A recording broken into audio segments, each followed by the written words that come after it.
Hey team, Ben here from Built to Fish TV. One of the number one questions I get is how I set up my Garmin sounder for game fishing. In our particular instance, it's generally for marlin fishing, and there's a few things that I like to do to be getting the maximum performance and fish finding capabilities out of my Garmin marine electronics. We're running a EMR R109 2 kilowatt through hole transducer, which is running a low chirp and a high wide chirp. That's really important frequency to be using, the low chirp, because I get great depth penetration, can figure out the depths out to 2,000 meters, and the high wide is great for having a wide beam, which is awesome for picking up bait and also picking up pelagic species. What I like to do is have a nicely set up multi-function display. What I've got here is my low chirp all the way on the left, then I've got my high chirp with a range set to about 100 meters, so that way I'm just concentrated on the part of the water column that I'm trying to fish. Then on the right hand side of the screen I've got my fishing chart and a water temperature graph, so I can keep an eye on changes in water temperature. I'm going to look at, for the purposes of this video, the sonar setup that I use, because obviously for what we're trying to do, which is find fish, that's the most important part. So as I already alluded to, I'm running a high chirp with a wide beam and a low chirp with a narrow beam. And the reason for that being, I want to always know how deep I am, and I've found that if I can always have a depth reading, I'll get a much clearer reading on my high wide screen. What I do in order to have better target indication is I'll run a manual gain. So if I go into my options, I'll run a manual gain, and I'll just gain up and down throughout the day and pretty much try and filter out as much noise as I can, but still leave enough acceptable clutter on the screen that I can still pick up the fish that I'm looking for. The other thing I do is I'll go into my sonar setup, I'll go to the noise reject, and I'll generally have my interference on low, so that'll just remove any of the interference you might be getting off other electrical stuff on your boat, your leg, your outboard motor, anything like that.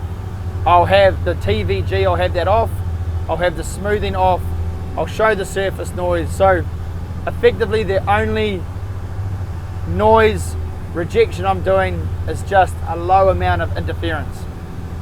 I'll then go into my appearance, I'll turn on the A scope, which is a great little feature, which will give you as soon as stuff comes under the beam of your transducer, you'll get a little mark, which I often find is a great way to bring your attention to things like right now we've just gone over a beautiful fish mark, and I saw it first in my A scope. So I can zoom in and see that it looks like there's two fish there, probably yellowfin tuna, judging by the fishing we've done today. So I'll have that set up in the right hand side of my screen. And the other thing I'll do in the appearance is I'll go into my echo stretch and I'll bump that up to about 6 or 7. And what that does is just elongate the return that I'm getting on my sonar screen. So that'll help improve those beautiful fish arches, and it'll mean that it elongates the image you're seeing, and it gives you, for me, a more pleasing image on the screen, and it means that I don't miss fish depending on how the sonar beam has hit them. So once I've got that all set up, the only other thing I'll do is on my high chirp screen is I'll set up the range to be looking at the water column that I'm wanting to fish.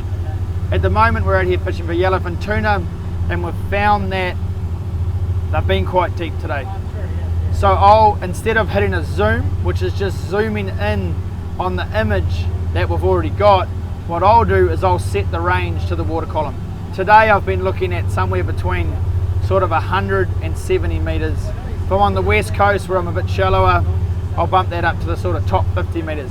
And that way I'm setting the high, wide chirp beam on my through-hole transducer to only concentrate on that part of the water column. And that way I'm getting to focus and target the water that I'm fishing.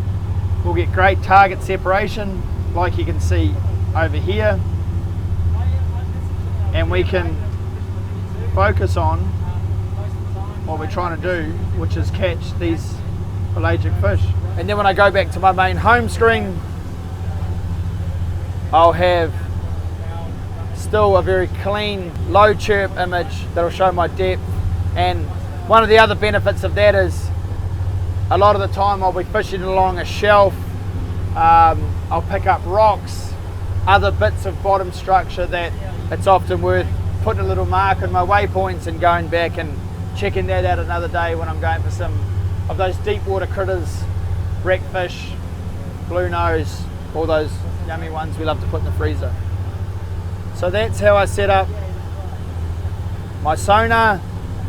Really important to have that dual frequency option, particularly when you're trying to find bait, you're trying to find fish. Having that high chirp, wide beam, it'll make a huge difference because you're covering a much wider area. If you've got a narrower beam and you're trying to find your fish and your bait with a narrow beam, you've really got to be right on top of them, which can make finding these needles in a haystack really, really hard. And then obviously having your chart and your water temperature graph there means that you can keep track of where you are in terms of structure and keep an idea of any temperature breaks you might find. So that's how I like to set up my Garmin electronics when I'm trying to find pelagic fish. I really love this zoom feature that's been included on these more recent software updates because I can bump in on nice marks like that, see what we're dealing with. So hopefully that's of some help to you guys and will in some way help you go out and achieve some of your game fishing goals this season. I'll see you out there. Good luck, team. Yo.